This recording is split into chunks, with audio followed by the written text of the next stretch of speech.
أعوذ بالله من الشيطان الرجيم. بسم الله الرحمن الرحيم.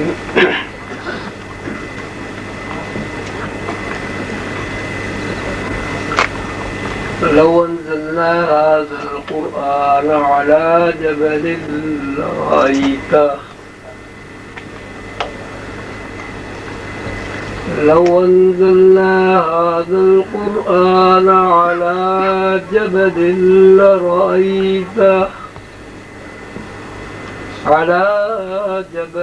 لرأيته خاشعا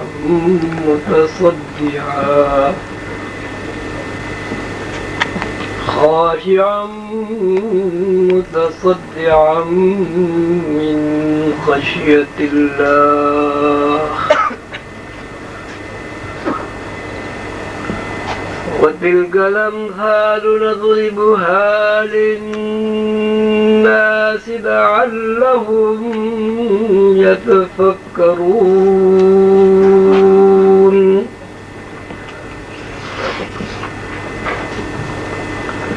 والله الذي لا إله إلا هو عالم الغيب والشهادة هو الرحمن الرحيم.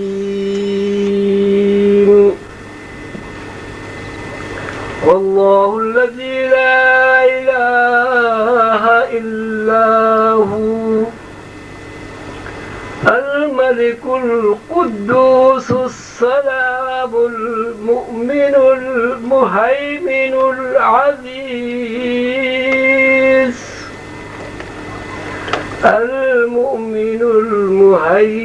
العزيز الجبار المتكبر.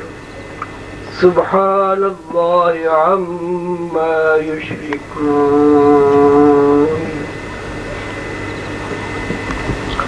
والله الخالق البارئ المصور له الأسماء الحسنى يسبح له ما في السماوات والأرض وهو العزيز الحكيم.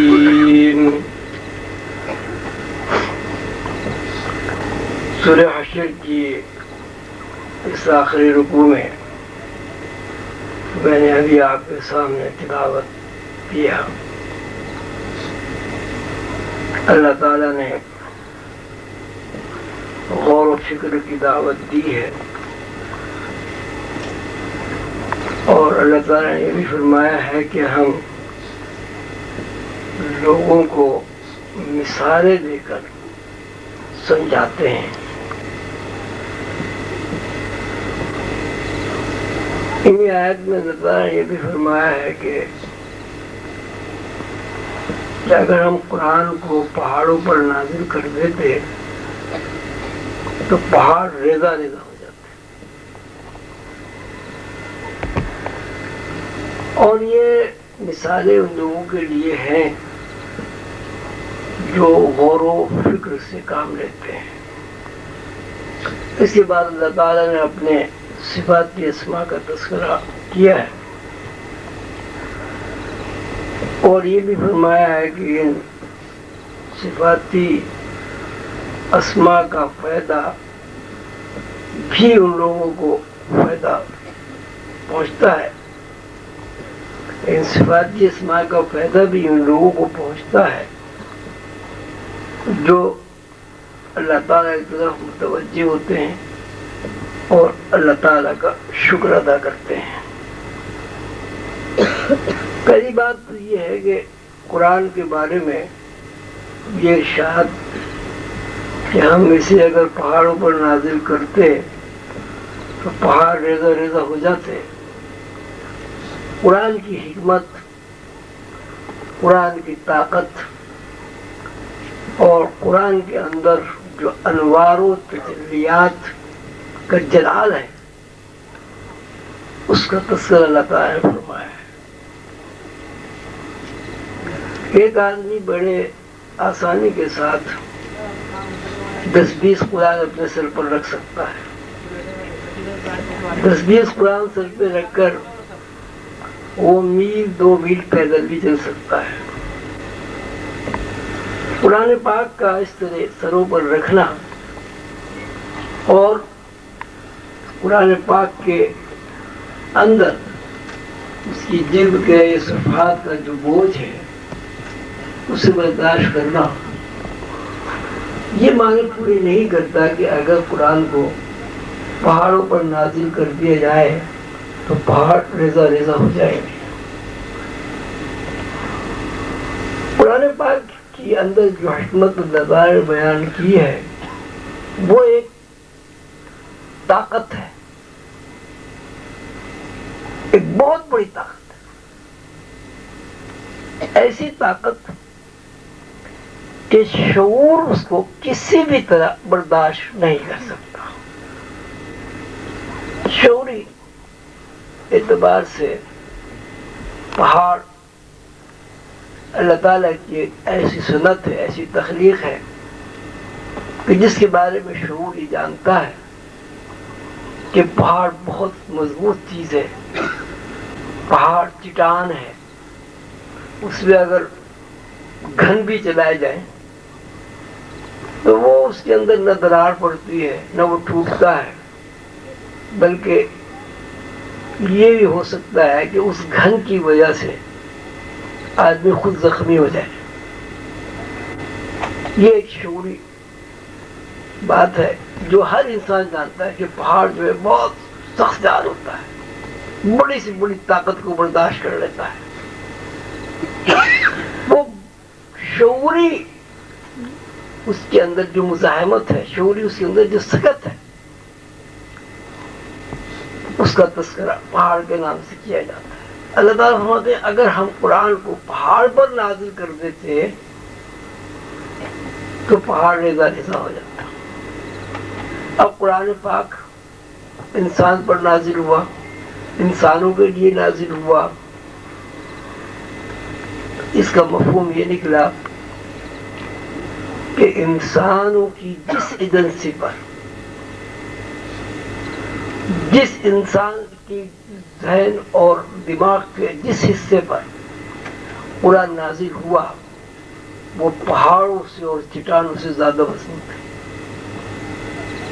اگر انسان پہاڑوں سے اور چٹانوں سے زیادہ مضبوط نہ ہوتا تو قرآن کے انوار و تجلیات سے یہ بھی ریزہ ریزہ ہو جاتا اور دل کا خاکستر بن جاتا.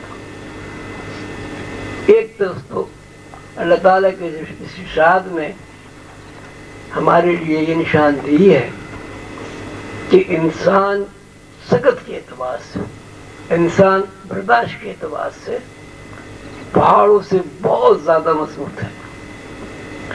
دوسری طرف جب ہم یہ دیکھتے ہیں کہ ہم قرآن پاک کو سر پر 2, 4, 10, 20 رکھنے کے باوجود بھی ہمارے اوپر اتنا بوجھ نہیں پڑتا کہ جتنا ایک بوری وزن اٹھانے سے آدمی کی بوجھ محسوس کرتا ہے اور اس کی ٹانگیں کب کبانے لگتی ہیں.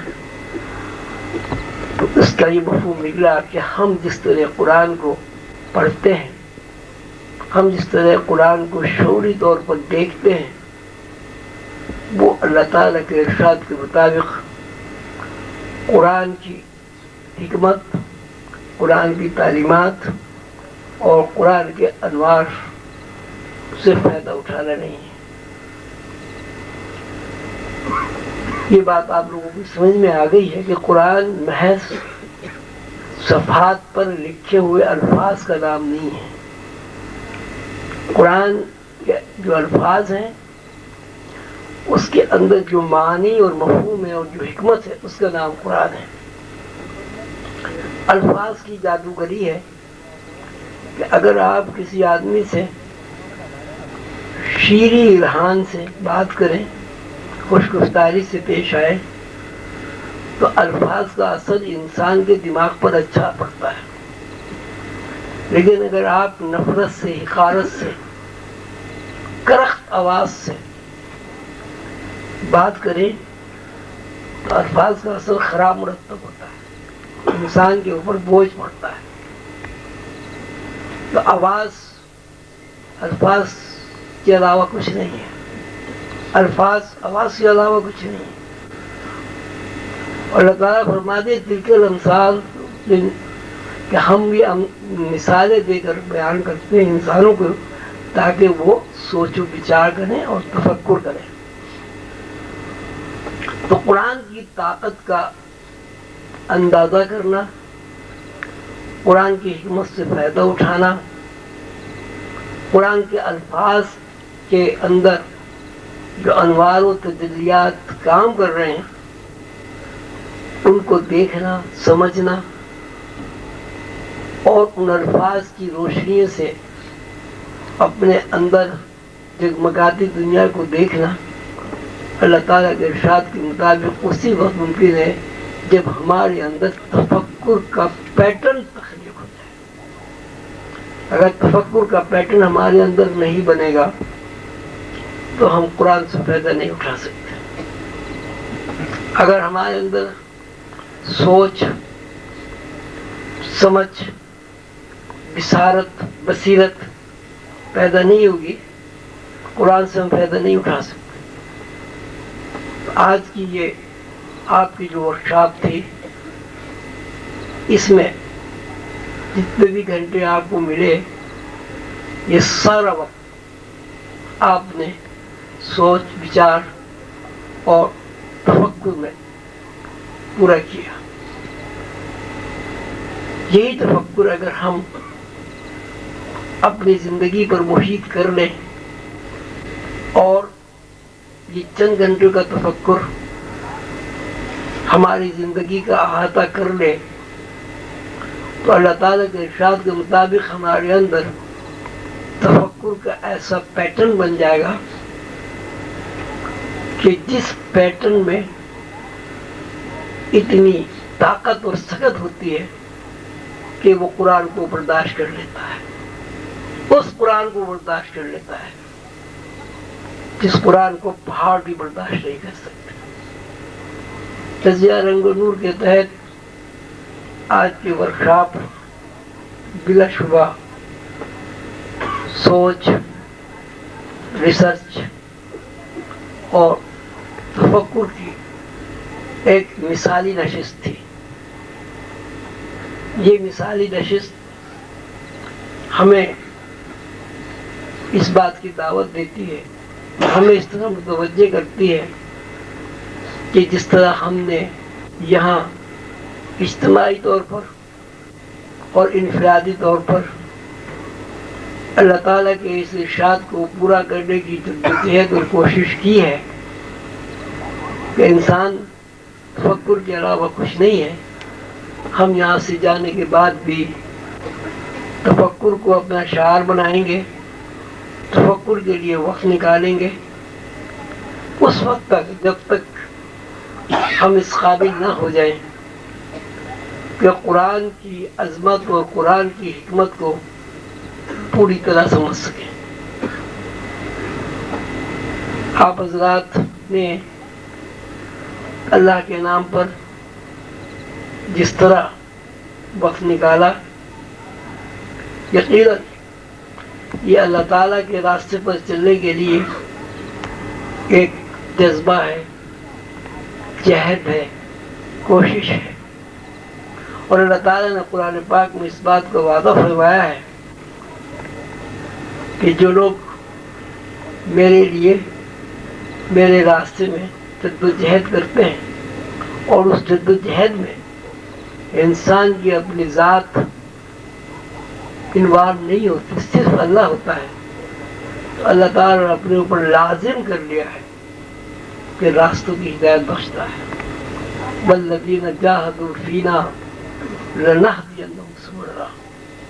وہ لوگ جو خلوص دل سے، ایثار سے، اپنی ذات سے ہٹ کر اللہ کے لیے جدوجہد کرتے ہیں، اللہ تعالیٰ فرماتے ہیں کہ ہم نے لازم کر لیا ہے کہ ہم ان کو اپنے راستوں کی ہدایت عطا کریں گے.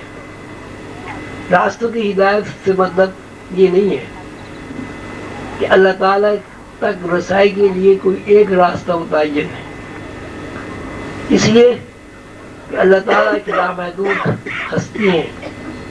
کسی لامحدود ہستی تک پہنچنے کے لیے کسی ایک راستے کا تعین نہیں کیا جا سکتا. کوئی ایک بہت بڑا شہر ہے، اس ایک بڑے شہر کے لیے کوئی ایک راستہ متعین نہیں ہوتا، بہت سارے راستے ہوتے ہیں.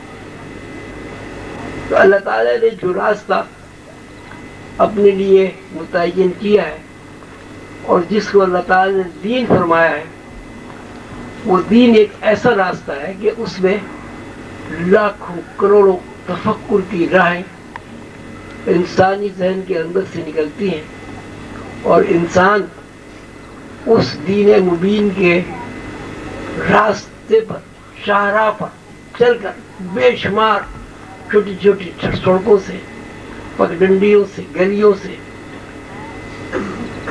نکل کر اس دنیا میں پہنچ جاتا ہے کہ جہاں انسان کو اللہ تعالیٰ کا سراغ ملتا ہے. ورکشاپ کا مقصد ہی یہ ہوتا ہے کہ انسان کی سوئی ہوئی صلاحیتیں بیدار ہوں اور انسان کے اندر سکت پیدا ہو، انسان کے اندر شعوری محدودیت جو ہے وہ لامحدودیت کا سفر شروع کرتے ہیں.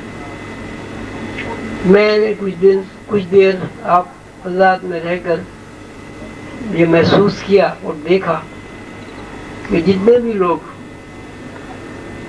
افہام و تفہیم میں لگے ہوئے تھے، اللہ کے فضل و کرم سے ان کا سوال کے اوپر، جواب کے اوپر یا لفظوں کی معنی اور مفہوم کے اوپر ارتکاز تھا. ان کے ذہن میں ادھر ادھر کا کوئی خیال نہیں تھا. اور میں سمجھتا ہوں کہ ورکشاپ کی یہی بہت بڑی کامیابی ہے کہ مسلسل 2.5 یا 3 گھنٹے ایک ذہن ہو کر ایک نقطے پر توجہ مرکوز رہے. میرے حساب سے یہ ورکشاپ کامیاب رہی. آپ کے اندر اللہ تعالیٰ کے فضل و کرم سے سکت بڑھی، شعور کی جو درماندگی تھی وہ کم ہوئی، اور آپ کے دل میں اور دماغ میں ایسے روزن کھلے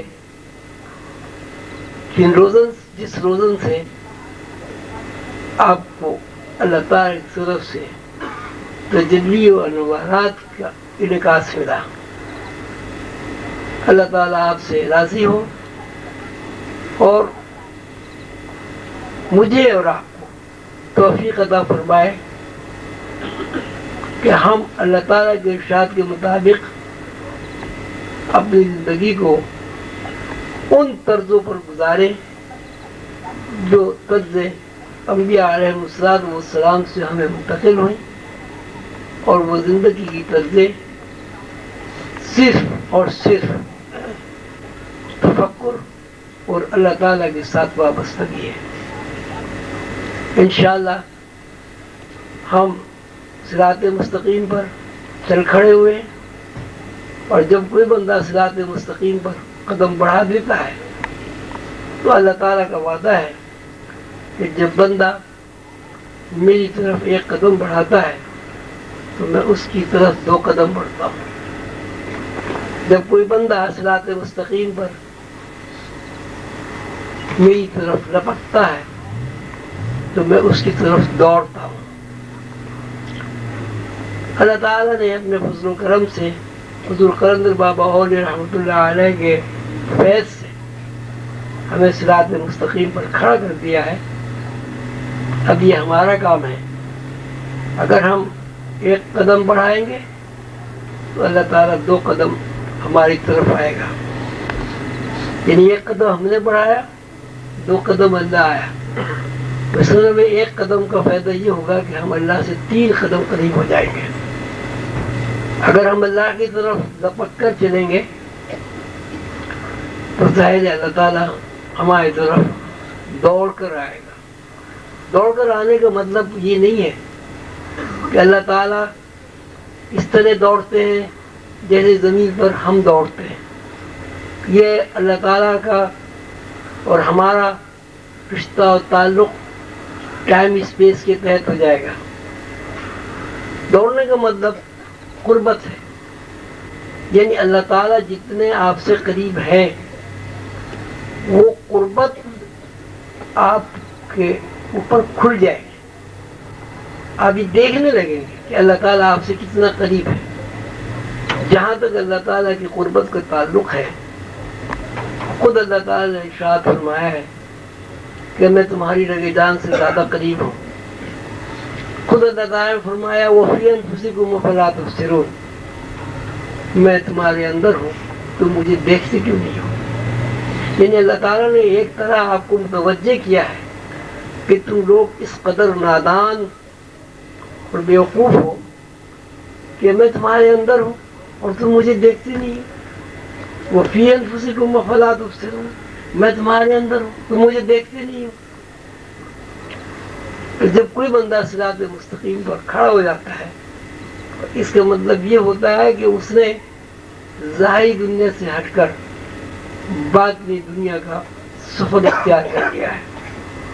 نتیجہ رنگ و نور کی اس ورکشاپ میں، اس مجلس میں اللہ تعالیٰ کے فضل و کرم سے یہ بات پوری طرح واضح ہو گئی ہے اور اس نے یقین کا درجہ حاصل کر لیا ہے کہ اس ورکشاپ میں شریک تمام عظیمی بہن بھائی صراط مستقیم پر کھڑے ہو کر اللہ تعالیٰ کے قریب جانا چاہتے ہیں، اللہ تعالیٰ سے قربت حاصل کرنا چاہتے ہیں اور ٹائم اسپیس کی حد بندیوں سے گزر کر اللہ تعالیٰ کو اللہ تعالیٰ کی شکل و صورت میں دیکھنا چاہتے ہیں. ٹائم اسپیس کے بارے میں میں بس ابھی ختم کر رہا ہوں. ٹائم اسپیس کے بارے میں کافی یہاں میں نے سنا، ماشاءاللہ بڑی اچھی اچھی لوگوں نے باتیں کی. میں جہاں تک سمجھتا ہوں کہ ٹائم اسپیس کیا چیز ہے. انسان کی زندگی کا اگر مطالعہ کیا جائے تو انسان کی زندگی حرکت کے علاوہ کچھ نہیں. کھانا پینا چلنا پھرنا، حرکت کے علاوہ انسان کی زندگی کیا؟ کائنات کی زندگی حرکت کے علاوہ کچھ نہیں ہے. کائنات میں کوئی چیز ٹھہری ہوئی نہیں ہے.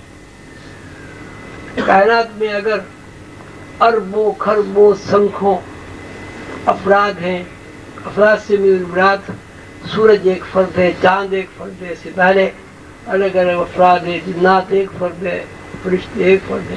اربوں خربوں سنکھوں افراد میں سے اگر کوئی ایک فرد رک جائے تو کائناتی سسٹم ٹوٹ جائے گا، کائنات ختم ہو جائے گی، ان کا عمل درآمد رک جائے گا. کائنات مسلسل حرکت کا نام ہے. جب کائنات مسلسل حرکت کا نام ہے تو کائنات میں سب سے برگزیدہ، سب سے اشرف مخلوق انسان، وہ بھی حرکت کے علاوہ کچھ نہیں.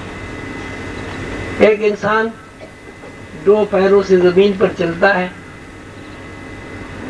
ہوتا یہ ہے کہ ایک پیر وہ اٹھاتا ہے، دوسرا پیر زمین پر رہتا ہے. تو پہلا پیر اٹھا کر جب وہ زمین پر رکھتا ہے تو اس کو حرکت کے دو تعینات سے گزرنا پڑتا ہے. حرکت کے ایک تعین یہ ہے کہ کشش ثقل کے تحت اسے زمین پر پیر رکھنا ہوتا ہے. حرکت کا دوسرا تعین یہ ہے کشش ثقل میں داخل ہونے کے لیے اسے پیر اٹھا کر خلا میں کچھ وقفے کے لیے رکنا پڑتا ہے. اس کا مطلب یہ ہوا کہ انسان کا ایک پیر اٹھ کر جب دوسرا پیر زمین پر پڑتا ہے تو دراصل وہ زمین کے اوپر نہیں چل رہا ہے، وہ خلا میں چہل قدمی کر رہا ہے. اگر خلا نہیں ہوگا تو حرکت نہیں ہوگی. حرکت کے لیے خلا کا ہونا ضروری ہے. ساتھ ساتھ خلا کے ساتھ ساتھ کشش ثقل کا ہونا بھی ضروری ہے. جب انسان دو پیروں سے چلتا ہے، ایک پیر اس کا یہاں رکھا ہوا ہے، دوسرا پیر ایسے، کہ یہ پیر جو ہے، یہ دونوں پیر جہاں زمین پر رکھے ہوئے ہیں یہ اسپیس ہے. اور جب ایک پیر اٹھاتا ہے آدمی تو ایک پیر اٹھانے کے اور پیر رکھنے کے درمیان میں جو خلا ہے یہ زمانیت ہے. انسان زمانیت اور مکانیت دو دائروں میں حرکت کرتا ہے، اور جہاں کشش سے ثقل نہیں ہے، خلا ہے، وہ سب زمانیت ہے. اور جہاں کشش سے ثقل ہے اور زمانیت سے انسان کچھ دیر کے لیے، کچھ وقت کے لیے یہ محسوس کرتا ہے کہ میں خلا میں نہیں ہوں، وہ سب زمانیت. زمانیت اللہ ہے، زمانیت خالق ہے، مکانیت مخلوق ہے. اللہ تعالیٰ نے جو قانون نافذ کیا ہے کائنات میں وہ یہ ہے کہ جب انسان خلا میں ہوتا ہے، زمانیت میں ہوتا ہے، جب انسان کے پیر کسی ٹھوس چیز سے ٹکرا جاتے ہیں اور وہ ایک وزن محسوس کرتا ہے، وہ سب مکانیت اور اسپیس ہے. لا تسبوا الدہر ان الدہر هو اللہ. حضور پاک صلی اللہ علیہ وسلم کا ارشاد ہے کہ زمانیت اللہ ہے، زمانہ اللہ ہے. لا تسبوا الدہر، زمانے کو برا نہ کہو، زمانہ اللہ ہے. تو انسان کی جتنی بھی حرکات و سکنات ہے، اس ہر حرکت میں اس کا رشتہ زمانیت کے ساتھ قائم ہے. اور زمانیت کے ساتھ رشتہ قائم ہونے کا مطلب یہ ہے کہ ہر دو قدم کے درمیان اس کو اللہ کے اندر داخل ہونا پڑتا ہے. جب تک وہ اللہ کے اندر داخل نہیں ہوگا اسپیس زیر بحث نہیں آتی. اسی بات کو اللہ تعالیٰ نے فرمایا ہے جہاں تم ایک ہو وہاں میں دوسرا ہوں، جہاں تم دو ہو وہاں میں تیسرا ہوں. ٹائم اسپیس کو سمجھنے کے لیے بہت آسان بات یہ ہے کہ جب تک انسان کے اندر ثقل پیدا نہیں ہوتا، جب تک انسان کے اندر بوجھ محسوس نہیں ہوتا، جب تک انسان کا شعور کسی ایک جگہ ٹھہرتا نہیں ہے، وہ سب اسپیس ہے. اور جب انسان بوجھ سے، کشش سے، ثقل سے آزاد ہوتا ہے، وہ سب کا سب ٹائم، زمانیت، زمان ہے. ہر انسان ایک طرف زمانیت میں لٹکا ہوا ہے اور دوسری طرف اسپیس اسے اپنی طرف کھینچ رہی ہے. یہ کشش اور گریز کا ایک لامتناہی سلسلہ ہے کہ جس میں انسان ازل میں پیدا ہوا، وہاں سے مختلف دنیاؤں میں ہوتا ہوا اس زندگی عالم ناسوت میں پیدا ہوا، عالم ناسوت میں سے دوسری دنیا میں چلا گیا. کہیں بھی آپ جائیں، آراف میں جائیں، حشر و نشر میں جائیں، یوم المیزان میں جائیں، جنت میں جائیں، دوزخ میں جائیں، وہاں ایک ہی قانون ہے. اگر جنت کے اوپر اسپیس نہ ہو تو وہاں درخت نہیں ہوں گے. اگر جنت میں اسپیس نہ ہو تو وہاں شہد کی اور دودھ کی نہریں نہیں ہوں گی. اگر جنت میں اسپیس نہیں ہوگا تو سونے چاندی اور موتی اور جواہرات کے محلات کا تذکرہ بے معنی ہو جائے گا۔ ہر جگہ اسپیس ہے، ہر جگہ زمانیت ہے، ہر جگہ اللہ ہے اور ہر جگہ مخلوق ہے۔ انسان یہ سمجھتا ہے کہ جنت اس دنیا کی طرح نہیں ہے، وہاں ٹائم اسپیس نہیں ہے۔ اگر وہاں ٹائم اسپیس نہیں ہوگا تو آپ کہاں رہیں گے، کہاں چلیں گے، کہاں پھریں گے، کس طرح پھل کھائیں گے، کس طرح حور و غلما کا مال آپ نظارہ کریں گے۔ ہر جگہ اسپیس ہے، ہر جگہ ٹائم ہے۔ فرق یہ ہے کہ اگر آپ اس بات کو جان لیں کہ اسپیس یعنی مکانیت اور زمانیت کا آپس میں ایک دوسرے کے ساتھ رشتہ کیا ہے،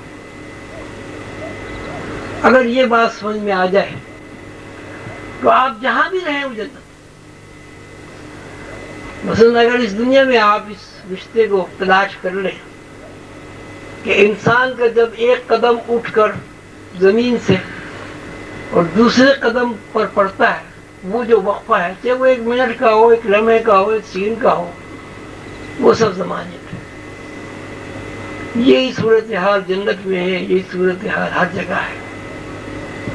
اور اسی کو اللہ تعالیٰ نے فرمایا الا انہ بکل شیء محیط، ایک دائرہ ہے کہ اس دائرے سے کوئی مخلوق باہر نہیں نکل سکتی۔ الا انہ بکل شیء محیط، تو یہ ایک اللہ تعالیٰ کا نظام ہے۔ اس نظام کو سمجھنا آسان نہیں ہے۔ یہ حضور قلندر بابا مولوی رحمۃ اللہ علیہ کا اعجاز ہے۔ سیدنا حضور صلی اللہ علیہ وسلم کا ایک خاص کرم اور رحم ہے کہ انہوں نے حضور قلندر بابا اولیاء رحمۃ اللہ علیہ کے روپ میں ہمیں ایک ایسی ہستی عطا فرمائی نوع انسانی کو کہ جس نے ان باتوں کو کہ جو 20 سال 50 سال میں سمجھ میں نہیں آتی تھی، 1 اور 2 کے حساب سے سمجھا دیا ہے۔ خواجہ غریب نواز کے بارے میں تاریخ شاہد ہے کہ 18 سال کی عمر میں بیعت ہوئے، 40 سال کی عمر جب ہوئی تو ان کے پیر و مرشد نے پوچھا معین الدین تم کیا کرتے ہو، کیا کام کرتے ہو؟ ان کا حضور خانقاہ کا پانی بھرتا ہوں۔ کتنے عرصہ ہو گیا تم کا ہے؟ کہ سال جوان آیا تھا، بوڑھا ہو گیا ہوں۔ تو انہوں نے فرمایا کہ اچھا اب تم ہماری مجلس میں بیٹھا کرو۔ اور طلب بات یہ کہ 22 سال خانقاہ کا پانی بھروانے کے بعد پیر و مرشد نے اپنی صحبت میں بیٹھنے کی اجازت دی۔ 22 سال۔ اور اس کے بعد تعلیم و تربیت کا سلسلہ شروع ہوا، اور ایک دن خوش ہو کر فرمایا 2 انگلیاں ایسے کر کے کہ معین الدین اس میں تمہیں کیا نظر آتا ہے؟ خواجہ معین الدین چشتی اجمیری رحمۃ اللہ علیہ نے فرمایا حضور ان 2 انگلیوں کے درمیان میں 18,000 عالمین دیکھ رہا ہوں۔ تو اس کا مطلب یہ ہوا کہ ٹائم اسپیس سے گزارنے کے لیے، روحانی قدریں اجاگر کرنے کے لیے خواجہ معین الدین چشتی اجمیری رحمۃ اللہ علیہ جیسے برگزیدہ بندے کو، بہت بڑے بندے کو 22 سال گزارنے پڑے۔ تو یہ اللہ تعالیٰ کا ہمارے اوپر رحم اور کرم ہے کہ جو چیزیں 22 سال اور 40 سال کے بعد مرشد کریم اپنے مریدین کو بتاتے تھے، وہ اللہ تعالیٰ کے فضل و کرم سے آپ کو بہت جلدی، سالوں، دنوں، ہفتوں میں نہیں، گھنٹوں میں حضور قلندر بابا اولیاء رحمۃ اللہ علیہ کے فیض سے معلوم ہوئیں اور آپ کے اندر منتقل ہو گئی۔ اور یہ اس بات کا ثبوت ہے کہ آپ اتنی دور سے تشریف لائے، ورکشاپ میں آپ نے وقت لگایا اور آپ سب کے ذہنوں میں یہ بات آ گئی کہ ہمارے ذہن کھلے ہوئے ہیں۔ اللہ تعالیٰ سے دعا ہے کہ ہمیں جب اللہ تعالیٰ نے اپنی رحمت سے صراط مستقیم پر کھڑا کر دیا ہے تو ہمیں پورا راستہ چلنے کی ہمت اور توفیق عطا فرمائے۔ ایک یہ عرض کرنا ہے کہ یہ جو کچھ آپ نے یہاں سیکھا ہے، یہاں پڑھا ہے، اس کو یہاں تک محدود نہ کر دیجیے۔ یہ چھوٹی چھوٹی جو نشستیں یہاں 20 آدمی کی، 10 آدمی کی آپ نے بنائی ہیں، قائم کی ہیں، یہ آپ اپنے گھر میں بھی کر سکتے ہیں۔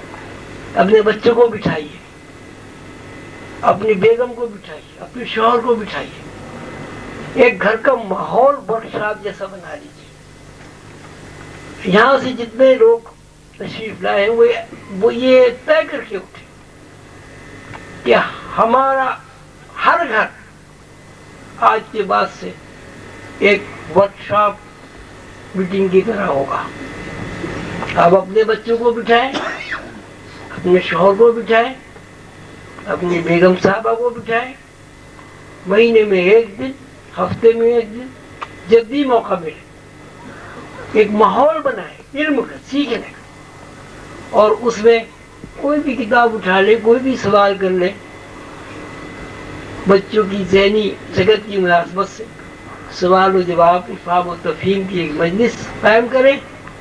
انشاءاللہ جتنا فائدہ آپ کو یہاں 1 سال کے بعد ورکشاپ میں آنے سے ہوتا ہے، وہ آپ کو اپنے گھر بیٹھے ہر ہفتے یہ فائدہ پہنچ سکتا ہے۔ اللہ تعالی ہم سب کو توفیق عطا فرمائے اور ہمارا یہاں بیٹھنا،